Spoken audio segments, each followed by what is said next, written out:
Durante 1999, en Venezuela se produjo una serie de hechos políticos que colmaron la atención de los venezolanos. Estos sirvieron para encubrir la sucesión de acciones que utilizó el régimen que instauró Hugo Chávez para secuestrar los derechos civiles y políticos de los venezolanos. El proceso jurídico de la revolución. De la democracia representativa al Estado totalitario, bajo el manto de la democracia participativa, un golpe de Estado sui generis, perpetrado mediante vías de hecho de apariencia jurídica. Estrategia para un golpe de Estado moderno. Primera etapa. Conseguir la presidencia de la República por la vía electoral. 6 de diciembre de 1998. El candidato teniente coronel Hugo Chávez, vigente la Constitución venezolana de 1961, gana las elecciones presidenciales. Esto le permite gobernar para el periodo 1999-2004, pero le impide ser reelecto para el siguiente periodo presidencial. Segunda etapa. Aprovechando la popularidad inicial, crear y controlar un organismo que se autodeclare poder originario. 2 de febrero de 1999. Al asumir la presidencia, el nuevo presidente, por decreto número 3, convoca un referendo para que el pueblo se pronuncie sobre la convocatoria de una Asamblea Nacional Constituyente, proponiendo las preguntas: ¿convoca usted una Asamblea Nacional Constituyente con el propósito de transformar al Estado y crear un nuevo ordenamiento jurídico que permita el funcionamiento de una democracia social y participativa? ¿Autoriza usted al presidente de la República para que mediante un acto de gobierno fije, oída la opinión de los sectores políticos, sociales y económicos, las bases del proceso comicial en el cual se elegirán los integrantes de la Asamblea Nacional Constituyente? 25 de julio de 1999. El pueblo venezolano acude a elegir con su voto los 131 diputados que conformarán la Asamblea Nacional Constituyente. El oficialismo consigue el 52% de los votos, pero gracias a un ardid matemático que se conoció como el Quino, obtiene 125 de los 131 diputados. 3 de agosto de 1999. La Asamblea Nacional Constituyente dicta su reglamento de funcionamiento. En él se autodeclara depositaria de la voluntad popular y expresión de su soberanía con las atribuciones del poder originario para reorganizar el Estado venezolano. Y resuelve que podrá limitar o decidir la cesación de las actividades de las autoridades que conforman el poder público y que todos los organismos del poder público quedarán subordinados a ella y que en consecuencia están en la obligación de cumplir y hacer cumplir los actos jurídicos estatales que ella emane. Tercera etapa. Que el organismo que se autodeclaró poder originario desarticule los poderes públicos constituidos. Primero el Poder Judicial, para eliminar el control legal. Y luego al Poder Legislativo, para acabar con el control político. 8 de agosto de 1999. La Asamblea Nacional Constituyente aprueba el decreto para la reorganización del Poder Judicial.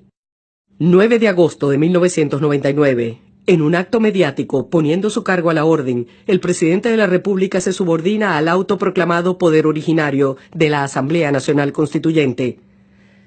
La Asamblea lo ratifica en el cargo. 12 de agosto de 1999. La Asamblea dicta el decreto mediante el cual se declara la reorganización de todos los órganos del poder público. En él se atribuye la potestad de disponer la intervención, modificación o suspensión de los órganos del poder público que así considere. 23 de agosto de 1999. La Corte Suprema de Justicia, por mayoría de los magistrados de su sala plena, en votación 8-7, fija posición a favor del decreto de reorganización del Poder Judicial, dictado por la Asamblea Nacional Constituyente.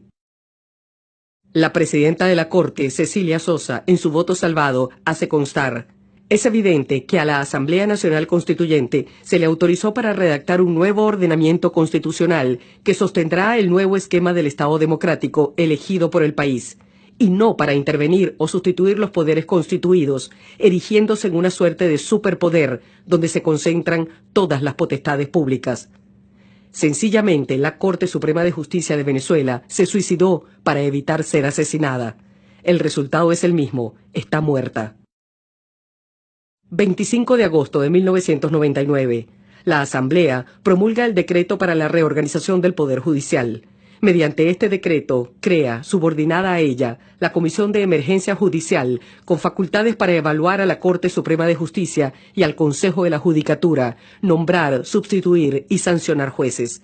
Controla así al Poder Judicial, quien juzga. También promulga el decreto que regula el Poder Legislativo Nacional. Este, entre otras cosas, suspende las sesiones del Congreso de la República, crea la Comisión Legislativa de la Asamblea Nacional Constituyente, la Comisión de Investigación de las actuaciones de los miembros del Congreso de la República y revoca la inmunidad de los parlamentarios. Controla así al Poder Legislativo. ¿Quién ejerce el control político? Cuarta etapa. Tomar el control de los poderes públicos y de todo organismo que pueda resultar útil para perpetuarse en el poder.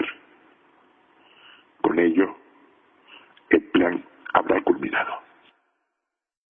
15 de diciembre de 1999. Se aprueba en un referéndum la Constitución de la República Bolivariana de Venezuela.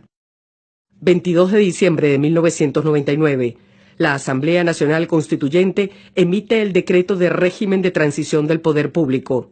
En él disuelve definitivamente al Congreso, crea la Comisión Legislativa Nacional, a la cual le asigna provisoriamente el Poder Legislativo y nombra a sus miembros, conforma el nuevo Tribunal Supremo de Justicia y designa a sus magistrados. Nombra al Contralor General de la República, al Fiscal General de la República y se autoatribuye competencia para designar a los integrantes del Consejo Nacional Electoral. 30 de diciembre de 1999, se promulga la Constitución de la República Bolivariana de Venezuela. En el transcurso de su funcionamiento, la Asamblea Nacional Constituyente tomó para la llamada revolución el control del Poder Judicial, el control del Poder Legislativo, el control de la Contraloría General de la República, el control de la Fiscalía General de la República y el control del Consejo Nacional Electoral. Con ello, se consumó el golpe de Estado. A la postre, para el régimen, el control sobre el Consejo Nacional Electoral se convirtió en la joya de la corona. Este le permitiría a la revolución perpetuarse en el poder y a la vez exhibir un supuesto origen democrático. Lo que en 1992 no pudieron lograr con las armas, en 1999 lo consiguieron por vías de hecho de apariencia jurídica. El resultado es el mismo.